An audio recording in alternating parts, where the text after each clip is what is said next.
Chers amis, eh bien, je vous souhaite le bonjour, bienvenue dans cette suite de vidéos consacrée à la programmation de jeux vidéo en Vanilla JavaScript. On réalise un petit casse-brique, un petit paddle. Et dans cette partie, on va s'intéresser à quelque chose de très important dans un jeu vidéo, que sont les sons, donc les animations sonores et la musique de fond.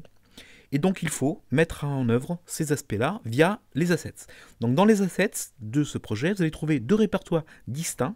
Un premier répertoire qui s'appelle Musics, dans lequel vous allez y mettre vos musiques soit en MP3, soit en GG. Donc ici j'ai mis deux musiques, un menu.mp3, donc c'est une musique en MP3, et un son.gg. Donc pour vous différencier, pour vous montrer qu'on peut lire soit de l'OGG, soit du MP3.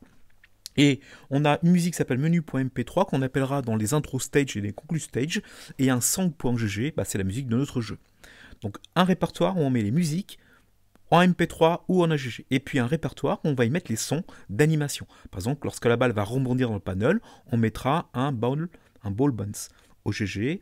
Quand la balle va apparaître parce qu'elle a perdu, donc elle revient sur le paddle, on mettra une animation. Et lorsque la balle va toucher une brique, on fera un bruit de petite explosion. Voilà, donc on a à disposition dans nos assets deux types de sons, des musiques en MP3 et des musiques en GG, des musiques qu'on va streamer, qu'on va lire en stream, c'est musique MP3, et d'autres, des sons qu'on va plutôt mettre en mémoire pour ensuite les lire.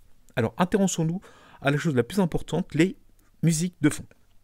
Et bien comme à chaque fois, j'allais dire, dans ma EasyLib, je vous ai préparé un petit objet qui s'appelle Music Player, qui est devant vous.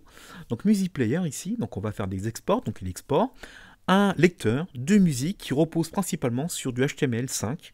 Donc il va apparaître dans votre page web avec le canvas, il va apparaître en dessous un lecteur de musique MP3. Donc pour le construire c'est très simple, il n'y a rien à faire. Il faut juste appeler le constructeur. Il n'attend aucun paramètre à ce constructeur. Donc je vous passe les détails de la création. Si ça vous intéresse, allez sur le web, je pense que vous allez trouver beaucoup de tutos qui vous expliquent comment construire un tel lecteur. Et il y a deux méthodes principales. La première méthode, vous avez compris, c'est la méthode stop, qui va faire pause à votre musique. On va passer d'un stage A à un stage B.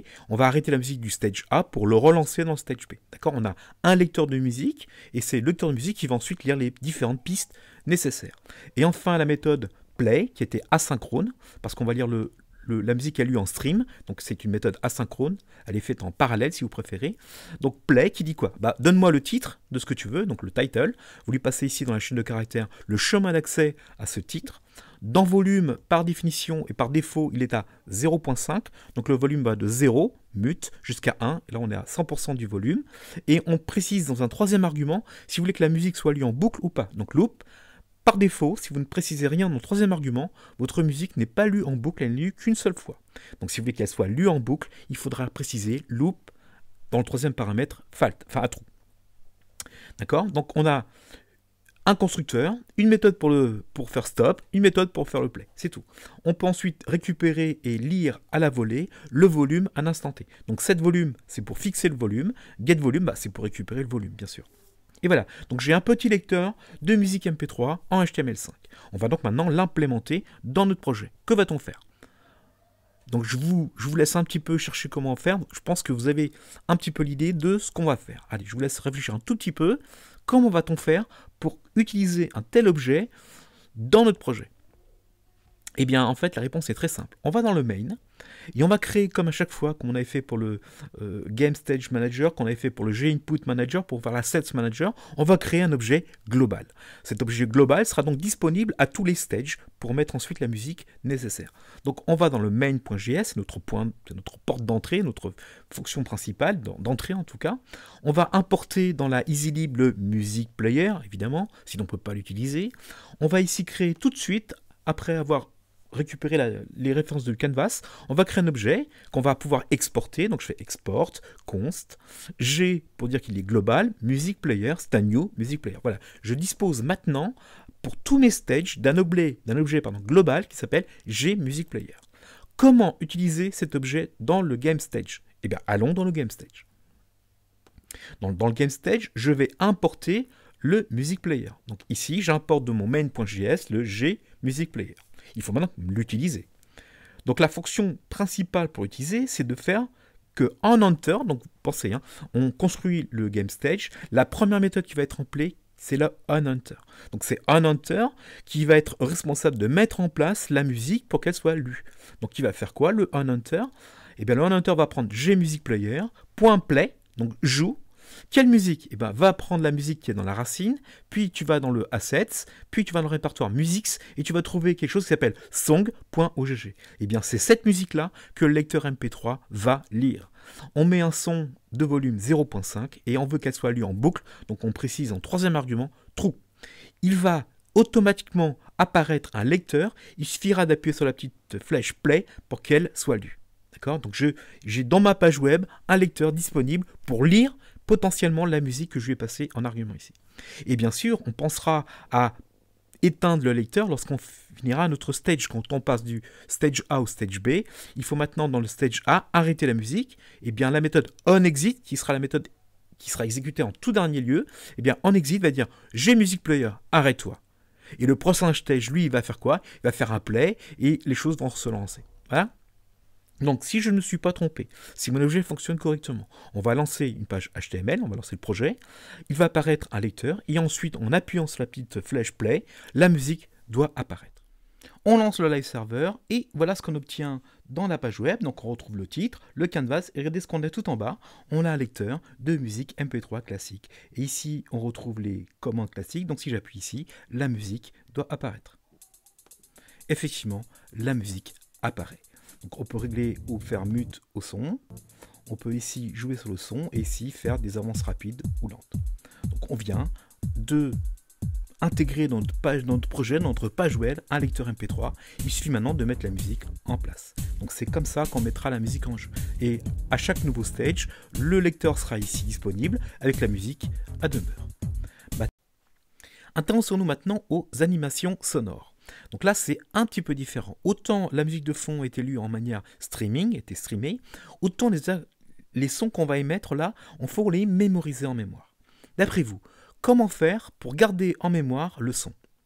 Allez, je vous laisse réfléchir quelques secondes. Oui, vous avez raison. On va utiliser encore une fois le gAssets Manager. Dans le Asset Manager, on a mis des images via le Put Image. Et bien là, on va mettre des sons via le Put Sound. Donc, dans le main.js, tout début, on avait préchargé les images. Là, on préchargeait les images dans le gAssets Manager avec l'aide de l'objet game. Et bien là, on va faire la même chose ici, vous voyez, avec les sons. Donc, on va de même, comme on avait fait pour les images, on va mettre dans le gAssets Manager, on va y mettre le son. Comment faire? Vous appliquez la méthode putSound. Vous voulez stipuler une étiquette pour qu'on puisse retrouver le son quand on en a besoin. Donc on va mettre une étiquette et on va encore une fois attendre que l'objet game vous donne ce son. Donc c'est pas vous qui allez charger le son, c'est l'objet game qui va s'en occuper et quand il sera disponible, eh bien ce son sera mis à demeure dans le Asset Manager. Donc voilà comment on va gérer les sons, en tout cas les sons, bref, les sons d'animation. Donc ici, les amis, dans le Asset Manager, je fais Put Sound, on met Spawn, c'est l'étiquette, on attend que le game se charge de charger le son, et quand il sera disponible, on le mettra à demeure ici dans l'Asset Manager. Donc vous lui stipulez en premier argument le chemin d'accès pour ce son, là il faut aller dans la racine, puis dans le répertoire Assets, puis dans le répertoire Sounds, et enfin, le fichier s'appelle ball_spawn.ogg. Le deuxième argument, est-ce que vous voulez qu'il soit lu en boucle ou pas? Donc en général, les sons ne sont pas lus en boucle. Je parle de son au niveau animation. Donc vous précisiez false, mais si vous voulez qu'il soit joué en boucle, eh ben, vous mettez true. Et le troisième argument, qui est par défaut, c'est le volume sonore. Le volume sonore, par défaut, il est à 0.5.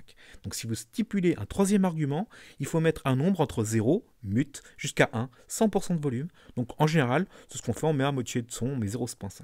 Voilà. Donc je vais mettre à demeure dans le Asset Manager le son pour lorsque la balle va apparaître, spawn, lorsque la balle va rentrer en contact avec le paddle, on va émettre un son, et lorsque la balle va rencontrer en liaison avec la brique, on va faire un petit son d'explosion. Donc voilà, 3 petits sons qui seront maintenant disponibles dans le gAssets Manager. Maintenant qu'on a un objet gAssets Manager qui est disponible dans tous les objets, et que l'Asset Manager possède des sons, eh bien chaque objet peut émettre un son. Par exemple, la balle va émettre 2 types de sons. Elle va émettre un son lorsqu'elle rencontre le paddle. Donc il y a rebond sur le paddle, on va émettre un son. Et lorsque la balle est perdue, malheureusement, on va émettre au son pour dire au joueur « Ah, tu as perdu un point de vie ». Comment mettre ceci en place? Eh bien déjà, il faut regarder à quel moment la balle rencontre le paddle. Donc il y a une fonction qui dit « Collide paddle ». Et regardez, quand ce qu'on fait ici, on dit, donc là, on rencontre le paddle. Donc il y a un contact entre la balle et le paddle. On va dire « gAssets Manager ». Donc l'asset manager, c'est lui qui gère les assets, et entre autres le son maintenant. Get sound, donne-moi le son, ayant pour étiquette bounce, et charge-le. Donc on précharge. Donc pourquoi on fait ça? Imaginez qu'entre le son est en train de jouer actuellement, il faut le rejouer à nouveau. Donc habituellement, pour éviter petits soucis, il vaut mieux rembobiner le son, si vous préférez, pour le jouer. Donc on dit load, recharge-le en mémoire vite fait, et maintenant joue-le. Donc on fait dans un premier temps, on charge le son, on le remet à 0 si vous préférez, et ensuite on le joue. Tout simplement. On dit à l'asset manager, donne-moi le son qui a pour étiquette bounce, et avec ce son que je récupère, d'accord, on récupère bien un son, et avec cet objet son, qui soit HTML5 c'est audio, avec cet objet-là, eh bien tu vas d'abord le mettre en mémoire, tu vas le rembobiner, hein, load, et puis maintenant tu vas le jouer. Et bien il apparaîtra un son de bounce. De même, lorsque la balle est perdue, donc on descend, on est dans les edges, vous vous souvenez, voilà ici, lorsque la balle touche le bas de l'écran, on est en état locked, on perd un point de vie, et maintenant on va émettre un son. Et bien on va faire la même chose qu'on a fait précédemment. J'ai Asset Manager, et l'Asset Manager, donne-moi le son, get sound, quel son? Spawn, point load, allez, rembobine-le si tu veux, parce que s'il était en train de jouer actuellement, on va voir un truc bizarre, le son est en train de jouer, et vous le rejouez. Vous sentez que ça fait un truc bizarre. Donc ce qu'on fait, on l'arrête, on le rembobine, et on le rejoue. D'accord? Donc on fait load, on le rembobine, et play, on le joue. Il y a donc un son qui va apparaître à chaque fois que la balle touche le bas de l'écran. Encore un son, lorsque la balle rencontre la brique, eh bien la brique ou la matrice, parce que la matrice connaît les briques, donc dans la matrice, on va faire jouer à la matrice un son lorsque, par exemple, la balle rencontre la brique. Comment? Donc vous vous souvenez, on avait une méthode qui s'appelait CallItBall, on lui passait en référence la balle, on parcourait tout le tableau à 2 dimensions, et on regardait s'il y avait collision entre la balle et une brique potentielle, ou un bloc potentiel. Donc on incrémentait les points à ce moment-là, et bien maintenant, il va mettre un son, encore une fois. Quel son? Et bien on dit, Asset Manager encore toi, va me chercher le son qui s'appelle Explosion. Donc évidemment, il faut que l'étiquette que vous stipulez soit la même que vous avez mis dans le main.js, ça me semble évident. Donc get sound, donne-moi l'étiquette Explosion, rembobine-la, comme ça on est sûr qu'il n'y ait pas d'interférence sonore, rembobine et joue-le. Eh bien, le GA Asset Manager va rechercher cette action-ci, il va vous donner l'objet audio, il va être rembobiné et il va être lu. Voilà. Et puis bien sûr, on peut créer et mettre en des places plus de sons que ce que j'ai mis ici. Donc il y aura 3 animations sonores. Une animation sonore, chaque fois que la balle rencontre le paddle, il y a un rebond, donc une animation de rebond.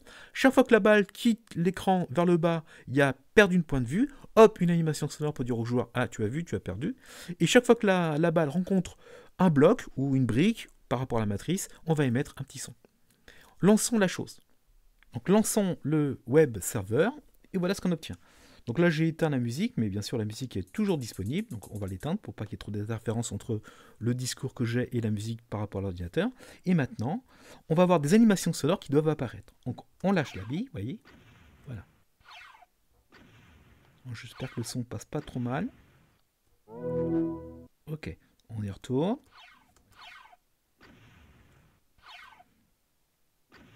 Allez, on met tout ensemble maintenant. Allez, on va même recharger la page.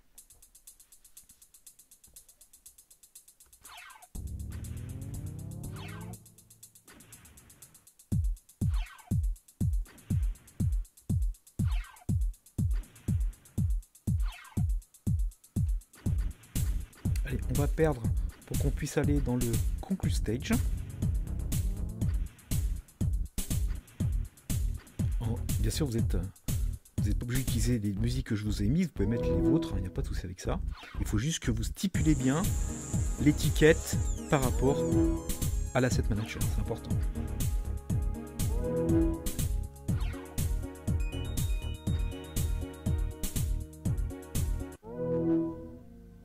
Voilà, j'ai perdu.